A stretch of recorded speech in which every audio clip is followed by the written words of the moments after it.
The Kinect killed Xbox. No one took the Kinect seriously for the 360. That thing was a meme. It was like, oh, you actually used that thing? Because seriously, almost nobody used it. I knew one kid in my entire childhood who actually played with a Kinect. I did know another kid who said he had one, but he sold it for a copy of Left 4 Dead 2 or something like that. I mean, seriously. No one used this thing. A large chunk of the Xbox player base was lazy, overweight middle and high schoolers, and Microsoft actually thought they'd be able to convince these kids to get up and move. The kid next door at one place I lived would pee his pants rather than take a break from Minecraft to use the bathroom. This happened twice while I was there. Zero chance he was going to get his tired butt up to do something active.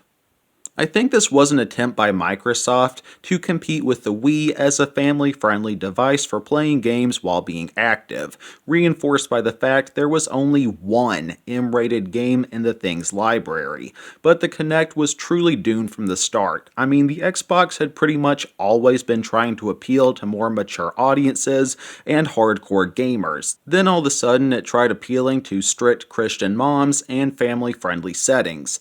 The bloody thing was doomed from day one. Now, I'm not trying to crap on this thing. There are actually some good Kinect games that I do enjoy. But the simple fact of the matter is, the Kinect was never that popular, and was clearly a desperation attempt to combat Nintendo's super successful Wii, with not a lot of success. But instead of doing the reasonable thing and tossing the Kinect to the side, or keeping it as little novelty, what it always was, Microsoft doubled down on that thing and tried forcing it as a necessity for their then next-gen console, the Xbox One. But to make matters worse, that thing required constant internet connection at launch. So if you wanted to play the latest Xbox games, you had to consent to having a camera and microphone in your house at all times that were connected straight to Microsoft. In other words, to use the Xbox One, you had to throw away your privacy and let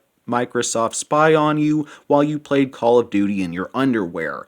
Needless to say, this did not fly with the masses, and people were jumping ship to Sony left and right. I don't know about y'all, but I don't like being spied on. I unplug my Kinect when I am not actively using it, and I ask my wife to try to not talk to me while I'm playing with the Kinect, as I know that that thing is sending it all to Xbox headquarters. Plus the thing had like, what, 3 games on Xbox One, but my point is, the Kinect bloody killed the Xbox. By the time Microsoft hit the brakes on the forced spyware, the damage had been done and they had hemorrhaged a lot of players. Who knows, maybe if they hadn't have pulled that stunt, they might still be up there with Sony and Nintendo, running off the massive success of the 360.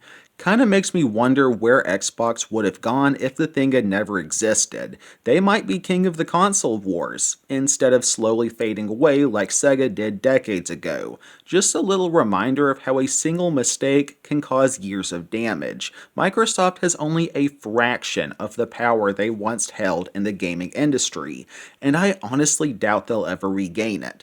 And again, not trying to crap on the Kinect, as there are games on it that I enjoy. Haunt and Ping Pong being a couple examples, and I'm currently playing through Kinect Joyride for the first time, and Rise of Nightmares is high on my wish list, as I am a huge lover of zombie games. I also want to try the Kinect Dragonball game. It looks interesting, but I remember just knowing that this thing was a flop on the 360, because again, how many people regularly used it, and how many of those people prefer controller games to Kinect games? The most accurate Kinect game I have ever played pales in comparison to the preciseness of a traditional controller. Some games were borderline unplayable due to Kinect controls, like Darts vs. Zombies being a utter mess. Link in the end card and description for a detailed video on that one. Or another example being Your Shape Fitness Evolved. I got soft locked on that game countless times because it was really struggling to register my moves. I felt sorry for the one kid in middle school who used this thing, as he said Star Wars Kinect was the only T-rated game that he was allowed to play. I've heard that title is awful, and I almost want to give it a spin for myself just to see how bad it is. One positive of the Kinect, I guess, is that a lot of Kinect games had avatar items, so kinda like a little bonus for buying that game, I guess. And then there were Kinect features, like the voice commands on Skyrim. No one used that, just press the shout button. That's easier than yelling fuss roda and getting grounded for raising your voice for no apparent reason according to your mom. But yeah, the Kinect. That thing dealt a massive blow to the Xbox. But a little fun fact, the last game released on the 360 was actually a Kinect game, Just Dance 2019 or something like that. But that's all from me, I guess. Just a little video I wanted to make. Tell me some of your favorite or least favorite Kinect games down in the comments, or if you even had the thing growing up. I know I didn't, and it had zero appeal to me at the time, but as an adult with a slowing metabolism, I had to find some way to combine exercise to my gaming and YouTubing hobby, to combat the weight gains that come with adulthood. I miss the days of being able to down 2 Little Caesars hot and readies, and then end up weighing less than I did before I started eating. Anyways, that's all from me for today. I'll link a couple Kinect game reviews in the end card for anyone who might be interested. Jesus loves you all. Have a great day. Take it easy. Thanks again for watching. Peace.